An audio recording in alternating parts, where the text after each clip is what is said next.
Assalamualaikum warahmatullahi wabarakatuh. Perkenalkan, nama saya Lydia Nia Kurniawan, mahasiswa semester 6 program studi pendidikan fisika Universitas Sriwijaya. Baiklah, langsung saja di sini saya akan mulai mempresentasikan mengenai penelitian pendidikan fisika yang telah saya buat. Adapun judulnya yaitu mengenai analisis keterampilan proses sains peserta didik kelas 11 semester 2 Mantepel tahun ajaran 2019-2020 pada pembelajaran fisika dengan model learning 5E. Pada penelitian kali ini terdiri dari 3 bab. Yang pertama itu ada bab pendahuluan, yang kedua itu ada bab tinjauan pustaka, dan kemudian yang ketiga itu ada bab metodologi penelitian, di mana pada bab 1 ini terdapat salah satunya itu latar belakang. Maka latar belakangnya itu adalah pendidikan memegang peranan yang sangat penting bagi perkembangan ilmu pengetahuan, teknologi, dan sumber daya manusia bagi suatu bangsa. Pendidikan adalah segala situasi hidup yang mempengaruhi pertumbuhan individu sebagai pengalaman belajar yang berlangsung dalam lingkungan hidupnya. Secara faktual, kegiatan pendidikan merupakan kegiatan antar manusia, oleh manusia, dan untuk manusia. Ya, pada bab 1 itu ada identifikasi masalah, yang mana identifikasi masalah tersebut yang pertama itu ada ilmu fisika dipandang sebagai proses berhubungan dengan keterampilan dan sikap yang harus dimiliki peserta didik dalam menemukan dan mengembangkan konsep. Keterampilan tersebut yaitu keterampilan proses sains. Kemudian yang kedua itu ada pembelajaran fisika di sekolah masih cenderung sebagai transfer ilmu dari guru ke peserta didik.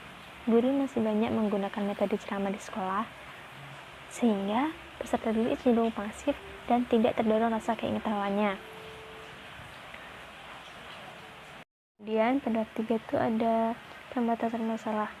Yang pertama itu adalah indikator keterampilan proses sains. Yang diamati dalam penelitian ini dipilih keterampilan yang sering teramati pada peserta didik siswa SMA, meliputi mengkomunikasikan, menerapkan konsep, menggunakan alat dan bahan, meramalkan, mengamati, menafsirkan, serta mengelompokkan. Yang kedua itu ada model belajar yang digunakan adalah learning cycle 5E. Selanjutnya itu ada yang keempat, ada rumusan masalah. Yang pertama itu bagaimana keterampilan proses sains peserta didik kelas 11 tersebut semester 2 Mantepel tahun ajaran 2019-2020 pada setiap kategori kelompok kemampuan peserta didik pada pembelajaran kimia dengan model learning cycle 5E. Yang kedua, bagaimana profil keterampilan proses sains untuk setiap indikator keterampilan peserta didik pada pembelajaran fisika dengan model learning cycle 5E. Kemudian selanjutnya itu ada tujuan penelitian. Yang pertama itu adalah mengetahui keterampilan proses sains peserta didik pada pembelajaran fisika kelas 11 semester 2 Mantepel tahun ajaran 2019-2020 pada setiap kategori kelompok kemampuan peserta didik dengan model learning cycle 5E. Kemudian yang kedua itu mengetahui profil keterampilan proses sains untuk setiap indikator keterampilan peserta didik pada pembelajaran fisika dengan model learning cycle 5E. Selanjutnya itu ada manfaat penelitian.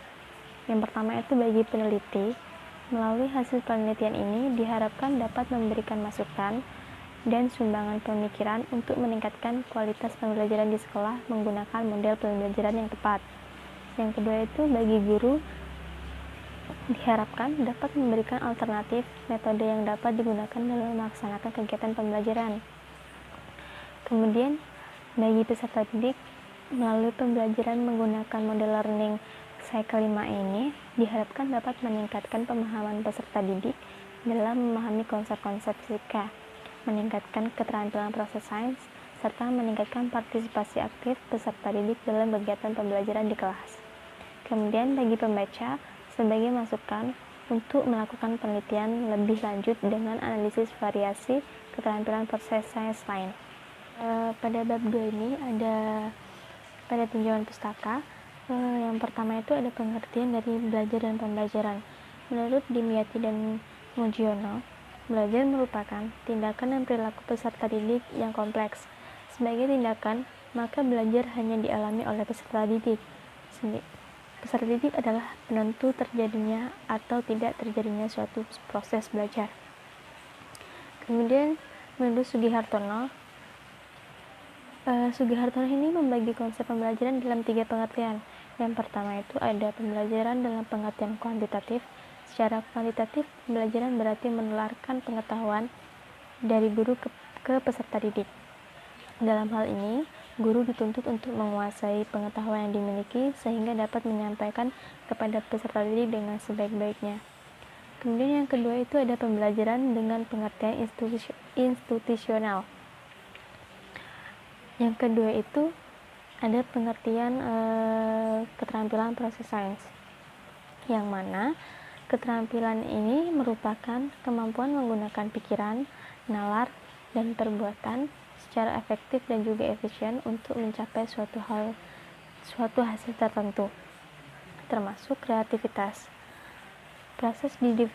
Sedangkan proses itu didefinisikan sebagai perangkat keterampilan kompleks yang digunakan para ilmuwan dalam melakukan penelitian ilmiah. Jenis-jenis keterampilan proses sains dan karakteristiknya terdiri atas sejumlah keterampilan yang satu sama lain sebenarnya tidak dapat dipisahkan. Namun, ada penekanan khusus dalam masing-masing keterampilan proses tersebut. Keterampilan proses sains meliputi mengamati, mengelompokkan, menafsirkan, mengajukan pertanyaan, meramalkan hipotesis, merencanakan percobaan, menggunakan alat dan bahan, menerapkan konsep, dan juga berkomunikasi. Kemudian yang ketiga itu ada model learning cycle, di mana learning cycle atau siklus belajar merupakan suatu model pembelajaran yang berdasarkan pada pandangan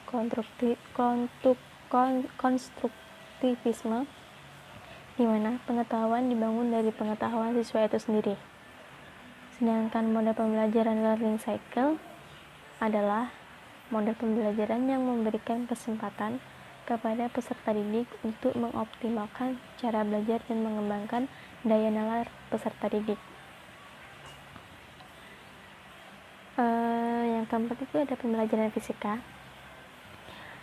Salah satu upaya guru untuk menghasilkan perubahan perilaku siswa pada aspek kognitif, afektif, dan juga psikomotorik adalah dengan pembelajaran fisika sekolah dengan tingkat sekolah atau dengan tingkat kelas. Fisika adalah cabang ilmu pengetahuan alam yang membahas mengenai peristiwa fisik dalam ruang lingkup waktu dan juga ruang. Fisika sebagai salah satu cabang ilmu sains merupakan ilmu pengetahuan yang mempelajari materi dan juga energi serta interaksi antar keduanya. Selanjutnya itu ada penelitian relevan. Penelitian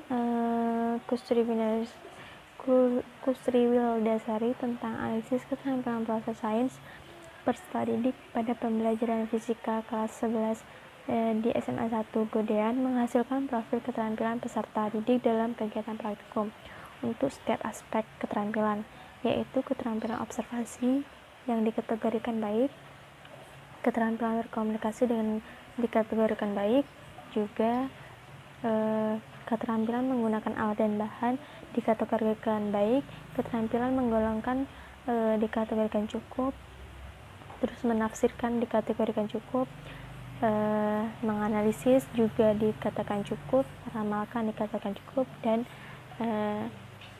keterampilan menerapkan dikatakan cukup pula. Selanjutnya itu ada bab 3 metode penelitian. Yang pertama itu ada desain penelitian. Penelitian ini merupakan penelitian pre-eksperimental dengan one shot case study. Pada penelitian ini, suatu kelompok akan dikenakan kelakuan tertentu, kemudian dilakukan pengukuran terhadap variabel terikat. Kemudian itu yang kedua ada prosedur penelitian. Pada prosedur penelitian itu ada 3 tahap. Yang pertama tahap persiapan. Langkah pertama dilakukan analisis konsep. materi fisika pada buku Fisika SMA kelas 11 semester genap. Untuk menentukan materi yang akan digunakan, studi literatur mengenai keterampilan proses sains untuk menentukan keterampilan proses yang akan diteliti, serta studi literatur model pembelajaran learning cycle 5E. Selanjutnya yang kedua ada tahap pelaksanaan. Langkah pertama, pelaksanaan diawali dengan komunikasi pertama antara peneliti dan juga guru bidang studi fisika di sekolah yang akan dijadikan tempat peneliti. Peneliti memberikan informasi kepada guru bidang studi tersebut tentang praktikum yang akan dilakukan dan tujuan dari penelitian ini. Kemudian yang terakhir itu ada tahap penyelesaian, di mana pada tahap penyelesaian ini dilakukan pengolahan data dari hasil observasi dan wawancara yang selanjutnya dianalisis dan juga dibahas sehingga diperoleh kesimpulan dari penelitian yang telah dilakukan. Mungkin sekian presentasi yang dapat saya sampaikan. Akhir kata saya ucapkan wabillahi taufiq wal hidayah. Wassalamualaikum warahmatullahi wabarakatuh.